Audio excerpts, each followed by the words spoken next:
hero is someone who does something outstanding, not necessarily a celebrity, which they call heroes now, but someone who did something to benefit mankind, maybe put down their own lives to save someone. That's what I would consider a hero.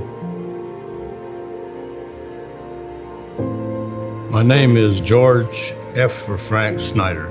I was born in Akron, Ohio, about in the middle of the two wars on October the 4th, 1924. Well, Akron was known as the rubber capital of the world. When I was born, the first breath I got was the smell of sweet rubber.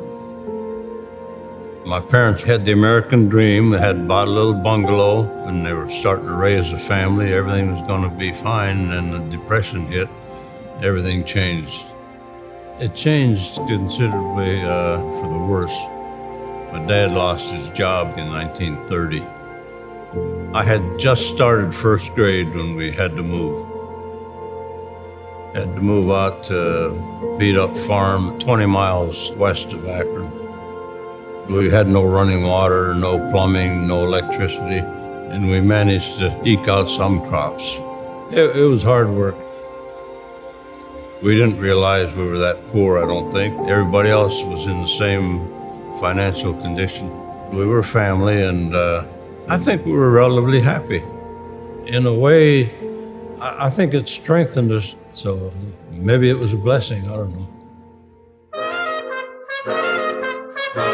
In 1937, Prohibition had been repealed by then. My dad was called back to his old job. That's when things began to improve. Like all kids, I always thought of being a fireman or a policeman. I never thought of service until December 7th. That day changed everything.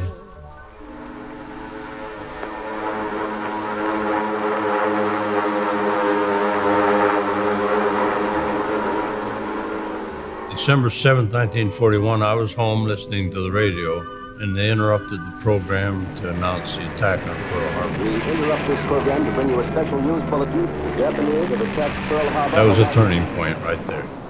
We knew at that time, our life would change.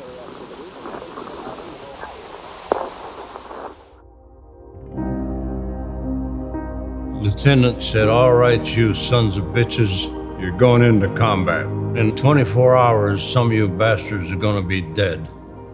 And that's when it finally hit me. This is for real. Someone said, "You're now in the 30th Division. You're a scout in the 120th Regiment, 3rd Battalion." Old Hickory was the 30th Infantry Division. The 30th Division was a part in all 5 campaigns from Normandy, northern France, the Rhinelands, the Ardennes, and Central Europe. The battle had already started on the other side of the Channel. Some of us were impatient. No reason to be impatient. There was a big slice cut out for Old Hickory. Those first days in Normandy, that was a kind of a traumatic time, moving fairly rapidly across France. Battle of the Bulge undoubtedly was the toughest because of the ferocity of the battle and the weather. The Rhinelands wasn't a picnic either. When we went into Germany, we captured Aachen. That was the first major German city to fall. And that took us all the way to the Elbe River where we met the Russians. We were in Magdeburg on E-Day, or Victory in Europe Day, when the Germans surrendered. It was May the 8th, 1945. After the German surrender, we started our journey back to England to be redeployed to the Pacific for the Japanese invasion. We were not looking forward to going to Japan. We were given passes into London, and another friend and I, we went to a movie. And we came out of the theater, and everyone was running up and down the street shouting, and I said, "What happened?" They said, "Oh, Japan has surrendered."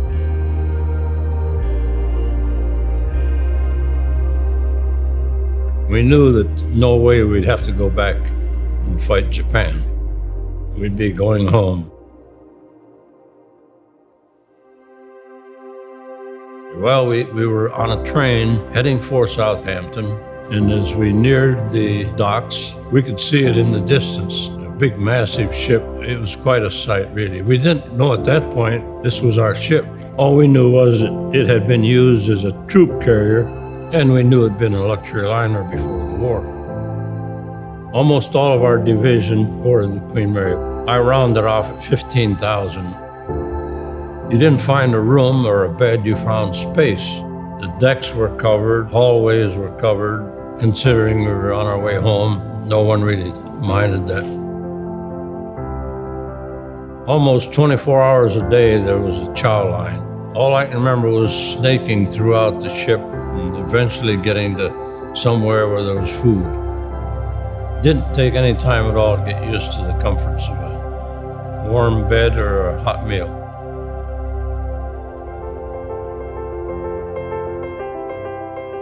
Coming here from the airport, it was similar to seeing it in Southampton. As we got closer, I recognized it from a distance. Well, the old girl hasn't changed much, really. She's aged well. She's aged better than I have, I think. The last time I was on the Queen Mary was August 21st, 1945, when we docked in New York. A friend and I decided that we would have the best position on the ship immediately below the captain's bridge. As we approached, two ferry boats joined us, and they entertained us as we were going into the port. As we continued, there was a large sign on a warehouse they lit up. It said, "Welcome home, well done." The captain would often blow his horn, and it would echo through the apartments and the high rises. And the vehicles along the road, they were stopping to witness this. And the motorists start blinking their lights, and then they start blowing their horns. 3 dots and a dash, the Morse code for V, for victory. As we approached the Statue of Liberty, it was getting dark, so they threw the spotlights on it just as we got within sight of it. And I guess that's when we realized that we were the survivors. We had made it, and we were now home. Must have been a very proud moment. That was a very proud moment, yes.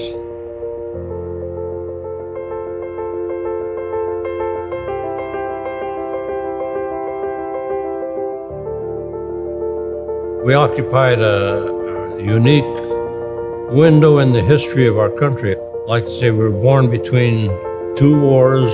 Our whole youth was in depression, and that's what shaped our generation.